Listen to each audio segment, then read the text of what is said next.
नमस्कार दोस्तों, स्वागत है आप सभी का आपके अपने YouTube चैनल जेनी एजुकेशन पे। मैं हूं आपका दोस्त प्रजापति विकास। दोस्तों, आज हम बात करने वाले हैं रेसवास एलएस सिरप के बारे में। इस सिरप के क्या उपयोग है, कौन कौन सी बीमारी में इस सिरप का उपयोग किया जाता है, पूरी डिटेल से इस वीडियो में हम बात करेंगे सिरप के बारे में।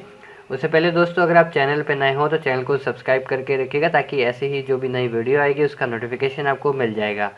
और अगर आपका इस वीडियो से रिलेटेड या आपके मन में कोई भी सवाल है तो आप हमसे इंस्टाग्राम पर बात कर सकते हैं।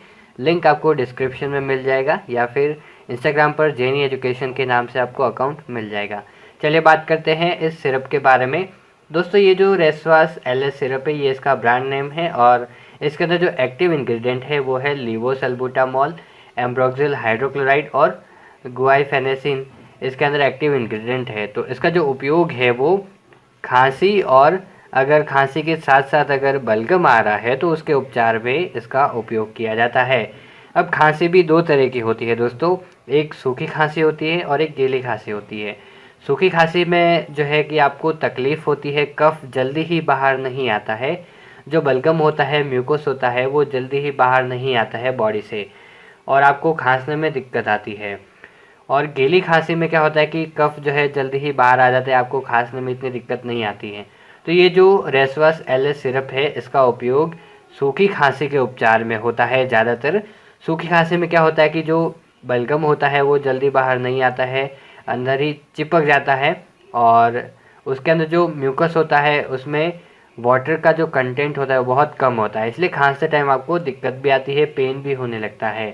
तो ये सूखी खांसी के उपचार में इस सिरप का उपयोग किया जाता है, और बलगम को जो है बाहर निकालने में काफ़ी हेल्पफुल है, ये बहुत ही मददगार होता है ये।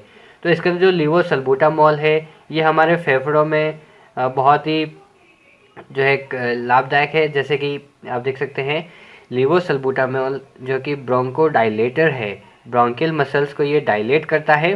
और एम्ब्रोक्सिल हाइड्रोक्लोराइड क्या करता है, जो हमारे बॉडी में फेफड़ों में जो बलगम है, जो कफ है, उसको ये पतला करता है और आसानी से जो वो बाहर निकल जाता है। गुआइफेनेसिन भी एक एक्सपेक्टोरेंट की तरह काम करता है, एम्ब्रोक्सिल हाइड्रोक्लोराइड भी एक्सपेक्टोरेंट की तरह काम करता है।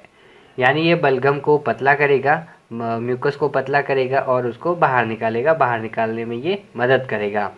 तो ये जो रेसवास एलएस सिरप है, ये शुगर फ्री है। दोस्तों, आधी अधूरी वीडियो ना देखें, वीडियो को पूरा देखें। आधी अधूरी जानकारी आपकी हेल्थ के लिए नुकसानदायक हो सकती है। अब देखिए, ये जो एलएस सिरप है, ये शेड्यूल एच प्रिस्क्रिप्शन की ड्रग है, यानी आप इसको बिना डॉक्टर की सलाह के और प्रिस्क्रिप्शन के कहीं से भी नहीं ले सकते हैं। Warning to be sold by retail on the prescription of a registered medical practitioner only. आप इसको बिना डॉक्टर की सलाह के और प्रिस्क्रिप्शन के कहीं से भी नहीं ले सकते हैं। आपको ऐसा नहीं करना चाहिए। Doses as directed by your doctor, यानी जैसा डॉक्टर बताते हैं उनके अनुसार ही इसकी डोज़ का यूज़ करना है, कितनी डोज यूज़ करनी है। और इसको ऐसे टेम्परेचर पर रखना है जो कि 25 डिग्री सेंटीग्रेड से कम हो। लाइट से इसको बचा के रखना है, क्योंकि बहुत सारी ऐसी मेडिसिन होती है जो लाइट की वजह से भी ख़राब हो जाती है। और बच्चों की पहुंच से इसको दूर रखना है। शेक वेल बिफोर यूज़, जब भी आप इस मेडिसिन का यूज़ करें, सिरप का यूज़ करें, तो आपको इसको शेक करना है, उसके बाद इसका यूज़ करना है। अब इसके कंटेंट के बारे में देखिए, ईच 5 ml कंटेंट। देखिए यहाँ पर 5 ml क्यों लिखा हुआ है, बल्कि ये जो सिरप है पूरा 100 ml का है, लेकिन कंटेंट यहाँ पर 5 ml के अकॉर्डिंग क्यों दिया गया है। देखिए, जब भी आप डोज इसकी यूज़ करेंगे, जैसा डॉक्टर बताते हैं कि 5 ml यूज़ करना है, 10 ml यूज़ करना है, तो यहाँ पर एक स्पेसिफिक जो 5 ml कंटेंट्स है, 5 ml के अंदर क्या क्या कंटेंट्स आपको देखने को मिल जाएंगे जब भी आप इसका यूज़ करेंगे। तो 5 ml के अंदर लीवोसल्बुटामॉल सल्फेट है एज पर इंडियन फार्माकोपिया, जो कि लीवोसल्बुटामॉल के इक्विवेलेंट है, ये 1 mg है। और ambroxol hydrochloride as per Indian pharmacopoeia 30 mg है। Guaifenesin as per Indian pharmacopoeia 50 mg। और फ्लेवर्ड बेस इसके अंदर क्वांटिटी सफिशिएंट यूज़ किया गया है। कलर इसके अंदर टाट्राजीन यूज़ किया गया है।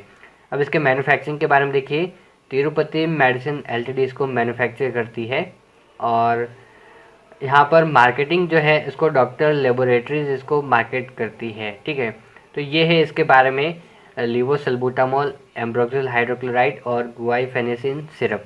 तो यहाँ पर देखिए इसका जो जेनरिक नेम और ब्रांड नेम आप समझ लीजिए।